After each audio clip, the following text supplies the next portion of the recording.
Hello, this is Colerain Township. Hello, and welcome to December's Colerain Communicator. I'm Jason Grzgorek.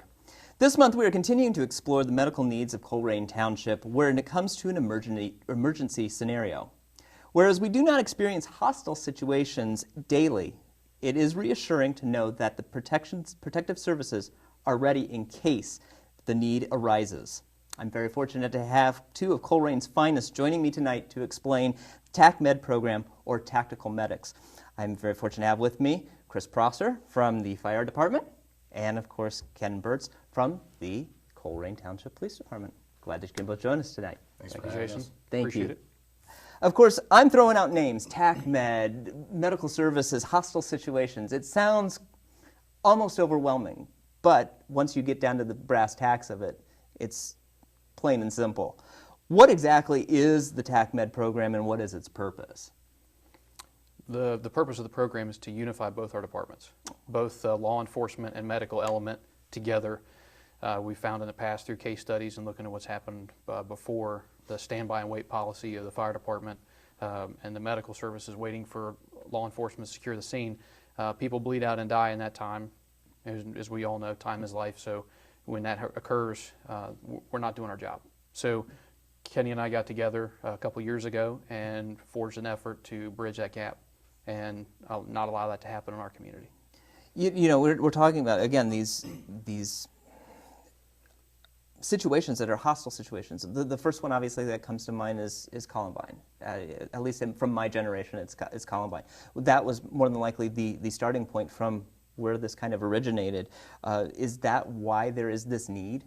Yeah, you know, I mean, obviously Columbine was a time that law enforcement had to reevaluate our response to what we deem now active shooter or an individual who's obviously trying to take life. Mm-hmm. During that time, pretty much standard procedures for law enforcement was to stand by and wait for a SWAT team, a tactical team to come out, which for them to immobilize can take anywhere from 10, 15, 30 minutes to an hour. And that's what we saw at Columbine, unfortunately. While law enforcement was on the outside waiting, unfortunately there was the two individuals inside creating mass chaos and havoc. After that, law enforcement changed our response. We started going into quad formations, and basically there was no longer a wait for a SWAT team. It's the first officers on the scene going right into the scene to neutralize the threat, make it safe. Since then, you know, law enforcement has still been trying to redo and kind of make better what we do. Mm-hmm. However, a few years ago, if you remember back in Aurora, Colorado, the theater shooting during the Batman premiere. What we ended up finding there is this was a case study that both Chris and I did, and we evaluated that afterwards and looked to see what could have been done better, because even on that scene, law enforcement went in immediately. Mm-hmm. However, at that time, then you had the medical personnel were on the standby outside wait for an all clear to go in. Mm-hmm. Unfortunately, during that time, there was such a long gap between the time that law enforcement could actually deem that scene safe for medics to come in, mm-hmm. And then some mass confusion in communication between the two. There's a lot of time that individuals could have possibly have been saved had they received that immediate medical attention. And so from there on, we reached out to each other and started to think, what can we in Colerain do to make sure that we have a way to respond to our citizens to ensure that this isn't going to happen here in Colerain. Thus the creation of our Tactical Medic program. Now, of course, we're looking at the protective side of it. You're looking at the medical side of this. I don't know if everyone sees that it is a two-pronged scenario, really, or a situation.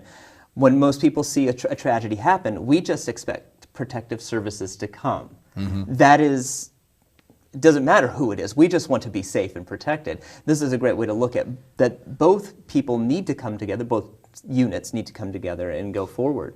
Now, we've heard a little bit more on the obviously the tactical side of getting people in. Coming from a medical side of it, how does one prepare for that as well? I mean, we looked at one side of it, starting with Columbine. Where does your piece fit in that makes this the stronger? Well, there is a tactical element for the medical as well. So we know how to move throughout the building. So we know how to function with law enforcement, and we're not a liability. We're an asset while we're in there. Initially, our first training we put together was at Northwest Local Schools. We did it up there with some volunteers, and Unified Command Consultants helped us with that very first training, and we've kind of branched off on our own to make it our own from there.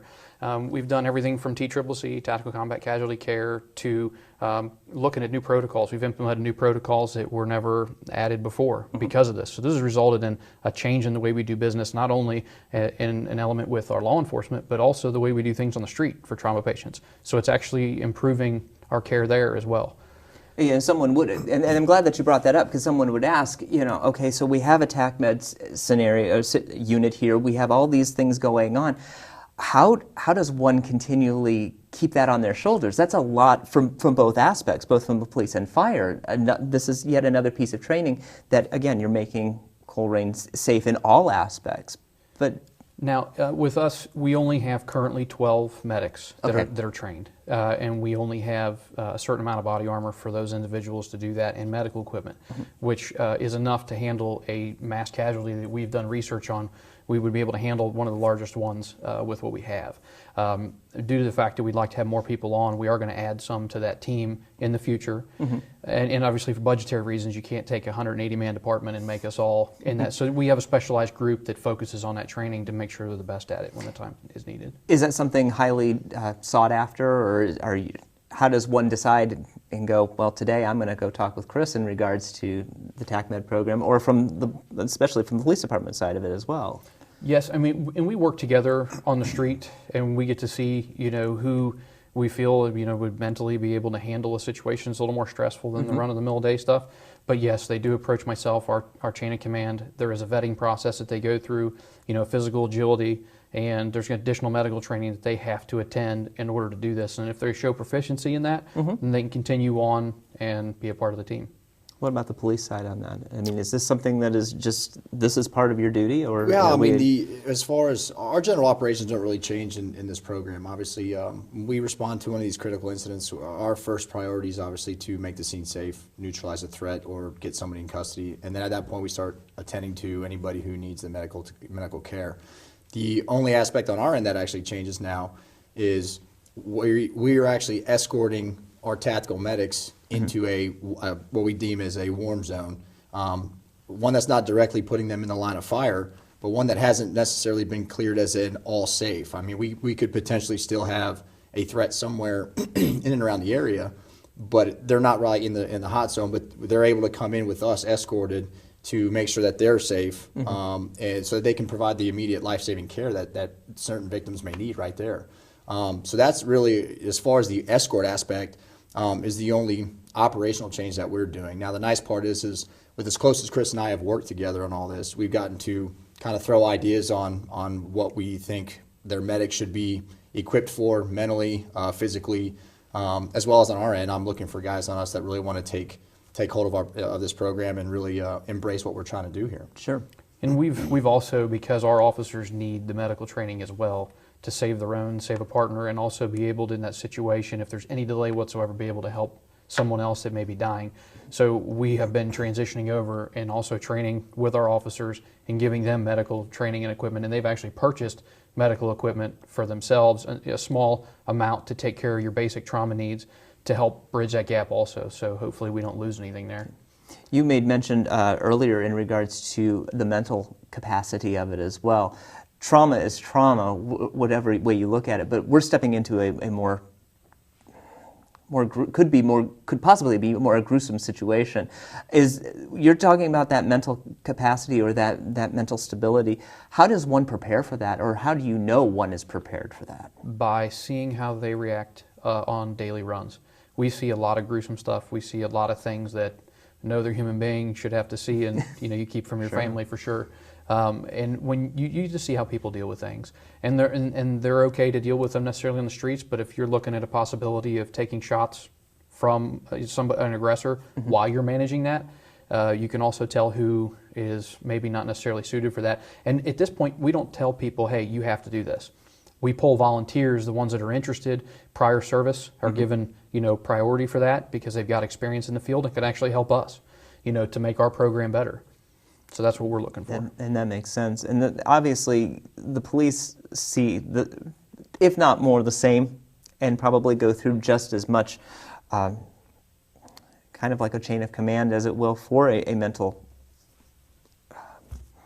road to go through. I mean, because again, you're saying, no one should see some of these situations, and you're right, and you both see them in that same. Yeah, I mean, example. it's kind of an unfortunate part of the job that I mean, fortunately for the general public, they don't have to necessarily see some of the scenes and some of the incidents that we have to respond to. But someone's got to do the job, and folks like ourselves. It's the reason why we volunteered to do this job. I got into this because I want to be in service. I mean, the motto for law enforcement is to protect and serve. For these guys are in the business of saving lives. So it only made sense to bridge the gap between our departments. I mean, we already had a pretty good working relationship on the road because we always back these guys up on their general squad runs anyways. Why not bring this together and make it even more advanced? We're always looking to push the threshold here in Colerain and provide, the stellar service to our community. That's what we like to illustrate. Our program has been looked at through all the other Hamilton County agencies. Loveland held a meeting this last summer and invited us to come in and speak about our program. At that point, we were handing out business cards and talking to all these other departments, and they're asking, "What can you guys come talk to us? Can you speak to us? Can you help us? Give us your guidelines, your policy and procedure." And we're not trying to hog the thing. This is what we're doing. If anybody else wants to get on board, we'd be happy to help.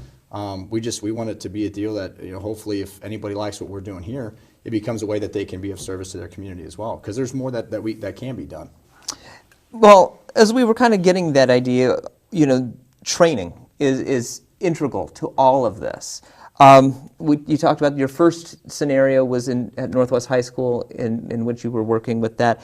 But obviously this is something that's going to be an ongoing process. This isn't something you learn once and I'm ready for that moment. How often do you train? I'm sure since it's a joint. Currently right now, quarterly is our trainings, and obviously keeping budget as a mind. We don't have an unlimited budget, so we have to try and do our best with what we have. So once or twice a year as a department, we do joint trainings together to get our command staff to sit down and talk, and there's going to be some tests upcoming for them that are going to be done interdepartmental. But as far as medical stuff, we've been teaching our officers, the TCCC program for the medical. They've been working with tactical stuff with us, and we do our quarterly trainings to keep sharp on. And each one we try and hit a different discipline and add to what we've done before. So. And how long are these normally running? I mean, is it a one-day scenario? Is it a weeks-long adventure, so to speak, or are you for these quarterly trainings? It really all depends on what we're doing. We're usually doing an 8 to 10 hour day. Okay. You hit about the 8 hour mark is really what we're doing, and try and create an MCI, a stressful situation, or mass casualty incident. We've got multiple fake, victims or trauma victims that are moulaged up, and make people think under stress. What would you do? Who do you pick? Who do you choose? Because you have to triage, and that's really one of the hardest things for all of us to do, is step over somebody who is on the verge of death to save someone you can save. And to make that decision is one of the hardest things. So we really have to practice on that, because it's not easy for any human to do. Kenny, you brought up to protect and serve. Obviously, that is it. And when you both took the position, this is a unit that you came together to create. Did you come about thinking, when you wanted to be a police officer or a fireman, that this was going to be part of that job? That you would be sitting here today, we're going to talk about the gear here, that you were going to have to strap on that gear one day, and as a part of a job that you may have to do one day? Initially, I would say myself, no, because that was, I started over 15 years ago, and at that point it wasn't even with Columbine, it wasn't even really talked about or thought of, because it was taboo in the fire service to even put medics anywhere close to that. And it's been a long road to try and change a mindset and have a paradigm shift in what we do to bridge that gap. So I never thought it when I first got in the business. Initially for me, as far as with the program, I wouldn't necessarily thought about having the partnership of bringing these guys in to do this. However, one of the things that was always important to me is, I've got a brother who lives out in Phoenix, Arizona, and he's a police officer. Funny thing is, before he was a police officer, he was trying for probably 3 years to get on with Phoenix Fire Department. So he had done all this medical training beforehand, but it actually ended up being such a more benefit to him going in the police department, because he had the emergency medicine aspect that he had under his wing, that he ended up going and teaching a lot of his fellow officers. And so I got to see that from him, who became a police officer before I did. Then when I got up in here in Colerain, I started thinking, that's important. That's an important aspect I think that we need to have on our side. And then it just, everything kind of clicked and fell into place after the Colorado incident. And that's when we reached out, and I just said, there's more that we can be doing to serve our community. We can push the threshold, we can do something different. And the nice part is in the partnership, that has been a way that I have been able to get some of our officers trained with, hey, how to basically provide self-aid, buddy rescue care, because these guys have the expertise and we can get the free training from them. We're not having to send guys out necessarily to get this paid for. So we're pulling resources. We're teaching them the tactical aspect of how to move through a building, concealment, cover, all these aspects as far as to move through safely. While these guys are teaching us, hey, this is how you put a tourniquet on. This is how you stop the bleeding. This is how you dress a wound. Again, it's shared services that we both have here in Colerain. It just makes sense. And have you found that you've been able to utilize that? I mean, obviously it sounds like wound attention, quickly getting to it for you that probably came about. But in the fire department, again, you're talking about tactical moves. I mean, that's probably something you are now thinking about when you're out on a run, quite possibly. What's going to be the easiest route in? Is there someone in there? Can I bring them out? Am I making a very large assumption, or is that something you're seeing that's kind of becoming a daily speak for you? It is, and I've sought after additional training on my off time that has entailed a lot more in depth to help make me have more of an expertise in that area, and that's helped a lot, and it is a change in mindset. So, and definitely Kenny uses the awesome buzzword of shared services. I mean, really, truthfully, we're coming closer together as one department, day by day, and we've been, getting stronger because of it. I think these guys, when they respond, even on their daily runs now, they're starting to just see situational awareness, being a little bit more aware of the surroundings, which helps them in their response to when they start doing the tactical medic type of stuff. For us, we've got officers that have actually received life-saving awards because, when we show up to somebody who may be a shooting or a stabbing or somebody who may be, bleeding, typically still their protocol, we're going to get there first, sometimes before they do. We've got guys that get there and slap a couple tourniquets on a guy who's bleeding out of his leg and stops that bleeding long enough to get these guys in, plug the wound, get him to hospital. And we've had doctors that have called back and said, had that officer not put that on there, this guy may or may not have made it. So, it's not only a way that our officers are able to serve, some of our victims, but at least we also know that, hey, we can save one of our own too. Right. And we're showing the proof of that by, the training that they're providing us too. Taking a look, I guess, like we were kind of circling around it, we do have some show and tell here in regards to this. This is the tactical, actual stuff. I mean, to me, I know what it is. It's protection for you. It can come across very frightening. I mean, because it is something that, let's face it, movies put on this persona about what it is and how it's perceived. How do you put it any other way than this is protective services at its core for you guys? And correct. And this in no way, shape, or form is in any way an intimidation to the public. Sure. This is the fact that we can't do our job without it. And we are actually, because we're in a different scenario, the officers are there to protect us. We don't carry weapons. We are there completely defenseless. So we have more protection than what they do. Fair. So, this gives us a lot more. I mean, the ballistic helmet and everything else and the plates that are in it, yeah, it's a little bit heavier. Yeah, it's cumbersome and it looks intimidating. But without it, we have to be able to, within reason, take a risk to save that life. We'll do whatever it takes to save that life. But this really helps us be able to do it with a clearer head while, Well, that's fair. We're doing it smart. Right. So, well, to their credit too. I mean, I know the general public may look at it as like, why would a medic officer or firefighter need this stuff? Unfortunately, we've also done case studies that just outside of Rochester, New York, there was an incident where firefighters were showing up to a fire response and medical personnel, and unfortunately, there was a gentleman that was out there waiting for him and actually killed a firefighter, shot another one, and we've had radio traffic. That's part of some of our presentations. I mean, unfortunately, guys see us, and and we take the risk because unfortunately the general public expects, hey, sometimes there are officer-involved shootings, but nobody ever expects the firefighters and the actual medic guys to be put inside those scenarios. And so we wanted to make sure that they were provided with enough equipment that would give them the best chance in case they were put into a hot zone. Right. We've looked at all of this, we've talked about it, but when I don't think we really touched upon this cornerstone. When did this all begin for Colerain Township? Because we've not seen anything like this, thank goodness, but we're prepared for it. When would you say that cornerstone was that, I'm sure Dan Malloy was involved in there somewhere, not saying, we need to look at this. Where did that begin? And again, I know where that spark started, but obviously the origin story always helps. At the time, Director Malloy was still police chief for us, and I approached he and now Chief Denny, who was a lieutenant, and former Lieutenant Angela Meyer. I went and approached the three of them, and I said, this is an idea that we have, and this is an idea that I think would be important for us, for our department. Can I have your blessing to kind of pursue this with our fire department? And they gave me the okay to do so, and I went, and that's when I reached out to the fire guys, and Chris and I really hit it off quickly, and he got on and started hitting up his command staff, and ultimately it took a little bit of convincing, but everybody saw how it made sense. And then we brought both of our command staffs together at a round table, basically, and said, how do we want this to go, and does this make sense? And at that day, everybody's like, yeah, and they kind of gave us a little bit of leeway to start doing the research and figuring out how we wanted to lay out the groundwork. And fortunately, with their support, we've been able to really get things up and running. And we're the only program of its kind in the region. And that's what I was just going to come up to next. Obviously, this sounds like something that is far more original for our area.